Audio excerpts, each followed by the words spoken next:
Hi, we are Jess and Michela. Welcome to the engagement training video.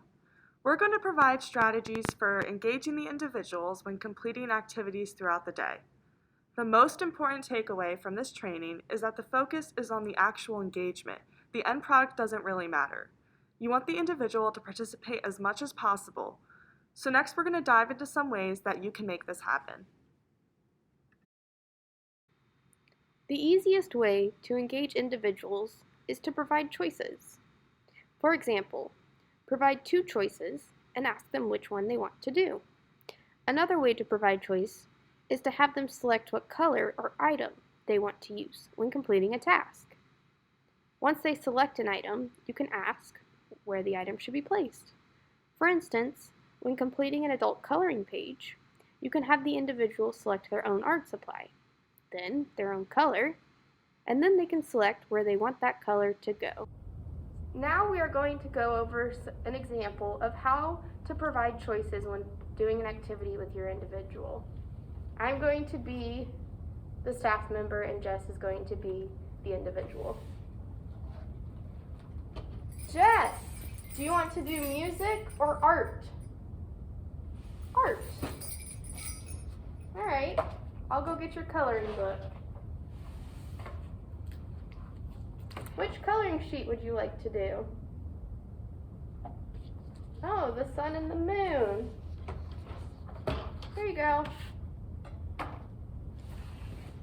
We have crayons or paint sticks. Paint sticks.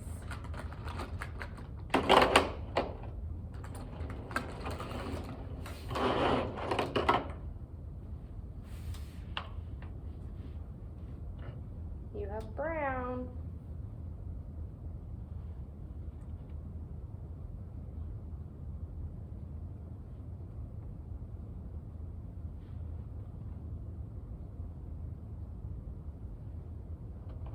So Jess is getting stuck, so I'm going to use this opportunity to provide another choice. Jess, do you want purple or orange? Purple.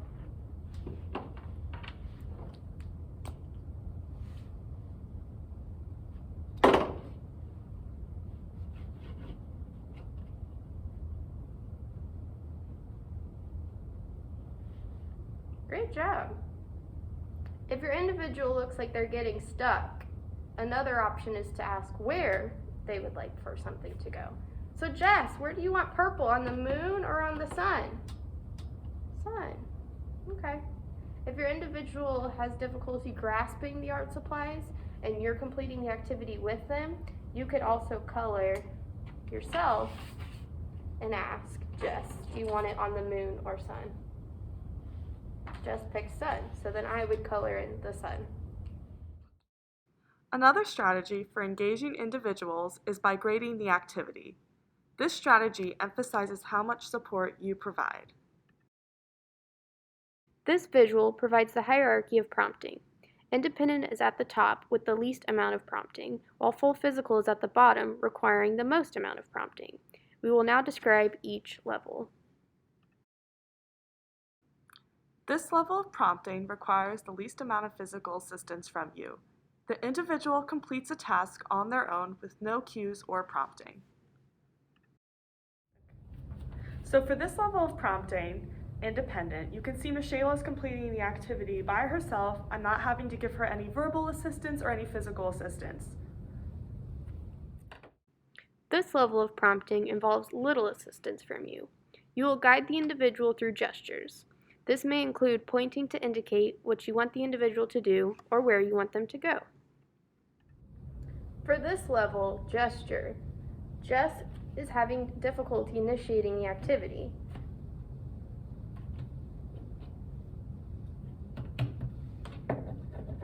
As you can see, I pointed to the materials and then pointed to the coloring page to get Jess to participate. This level of prompting is a great way to provide an individual with choices. A visual prompt involves placing options in front of the individual, such as a visual schedule or a checklist, similar to the one pictured on the left. A visual prompt is especially beneficial for individuals who do not respond well to verbal cueing. To show you an example of visual prompting, I'm going to provide Michaela with two choices. So you can see I have two different colored crayons. So I'm going to show them to Michaela and give her the opportunity to pick one. This level of prompting works well for individuals who respond well to verbal instructions. A verbal prompt involves using your voice to tell an individual how to perform a task by providing a verbal hint or repeating steps. It is important to pause and allow an individual to process information before providing an excessive amount of instruction. Try to keep your instructions short and simple. I'm going to demonstrate a verbal prompt. Pick up, color. Remember to use short and simple phrases and to pause before having to repeat instructions. Color. This level of prompting is really beneficial for individuals who do not respond to the verbal or visual cues. Modeling requires you to perform a task to show the individual the steps to complete a task. It is a demonstration of the task.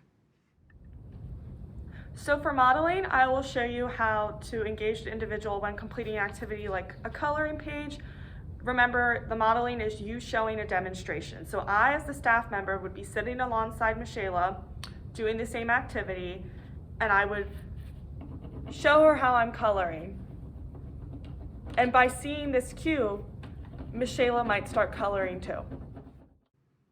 Many individuals respond well to touch. A partial physical prompt involves lightly guiding or tapping an individual to perform a task, such as tapping their leg to indicate they need to lift their leg to go up a step. I'm going to show you how to do a partial physical prompt when completing activities. I'm going to guide Jess's arms towards the materials.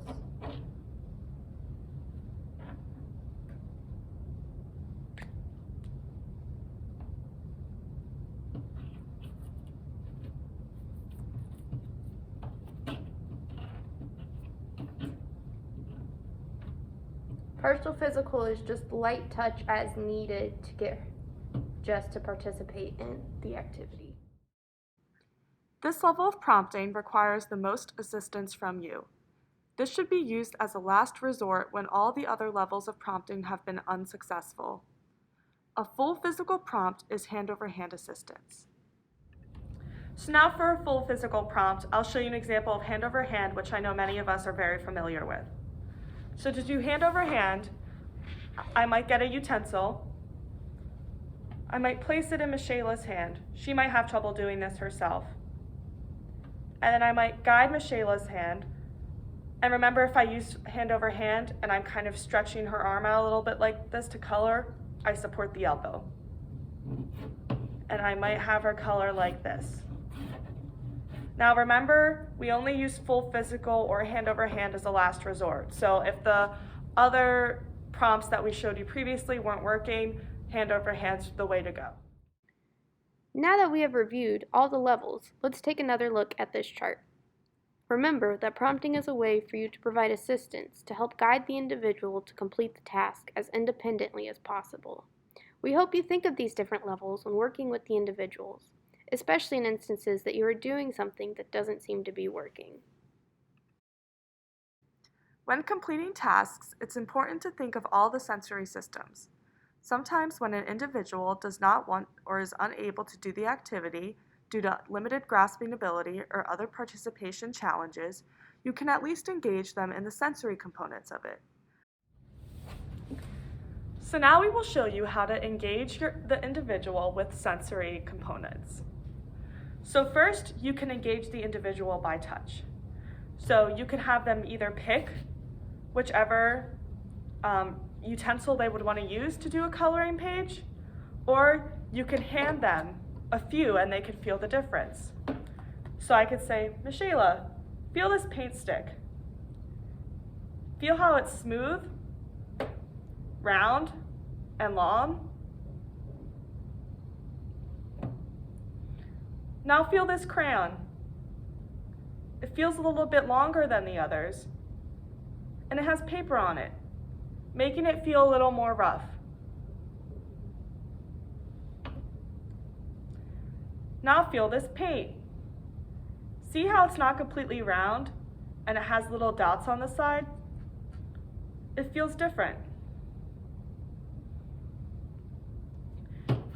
You can also engage them visually.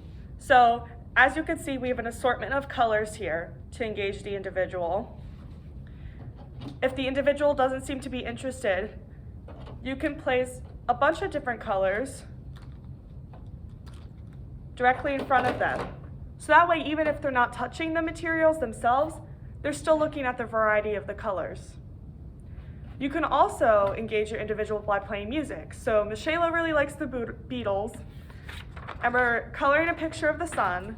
So we'll play Here Comes the Sun while Michaela participates in this activity.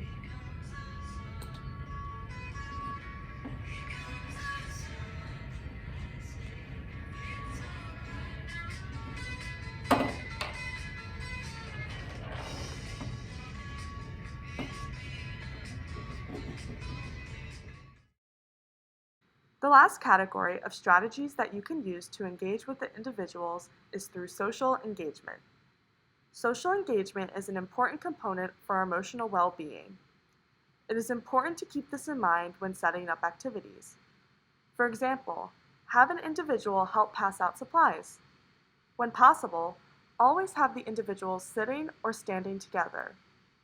Another way to promote social engagement is to have a limited amount of shared supplies in a workspace so that the individuals are encouraged to share materials with each other.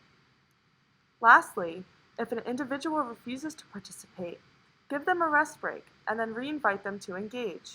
Sometimes all an individual needs is a little break.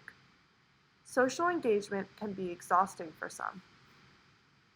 So now we'll show you how to engage the individuals socially. So I'll be the staff member, and Michaela and Emil, our lovely PPC dummy, will be the individuals. So you can see already, I have all three of us sitting together. Each one of us has a coloring page so we can participate in the activity together. Something else I could do, like we mentioned, is I could take some of the supplies and put them to the side, encouraging Michaela and Emil to share a limited amount of supplies.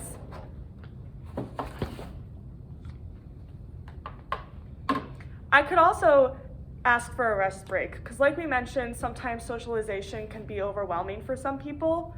So if I'm sensing that Michaela might be a little bit overwhelmed or she's becoming more withdrawn, I might say, Michaela, do you need a rest break? Yes. Michaela, let's go over here and we'll color, and then we'll come back and color with Emil later. Okay. Okay. Remember, even though sometimes it is easier to get things done as quickly as possible by doing them yourself, it is important to engage the individuals as much as possible. It is not about the final product. It is about having the individual experience the process. Thank you for your attention throughout this training. We are now going to do a quick overview of what we have discussed. Maximizing opportunities for individuals to make choices is an easy way to promote engagement. Next time you're completing a task with an individual and it is not going as well as you would like, think about the levels of prompting. It may be as simple as you are providing too much or too little assistance. The hierarchy of prompting levels is fluid, and you can change the level of assistance you provide as you deem appropriate. Another way to engage an individual who is not participating in an activity is through the 8 sensory systems. Next time you complete a task with an individual, think about how you can engage their tactile, visual, auditory, gustatory, olfactory, vestibular, interoceptive, or proprioceptive systems. This can be a simple way to add an element of engagement to an otherwise difficult task. Remember, social participation is key during any activity, so try to think of ways to set up the environment to promote as much social interaction as possible. Thanks again for your attention, and we hope this training has provided you with the tools that you need in order to engage the individuals that you work with.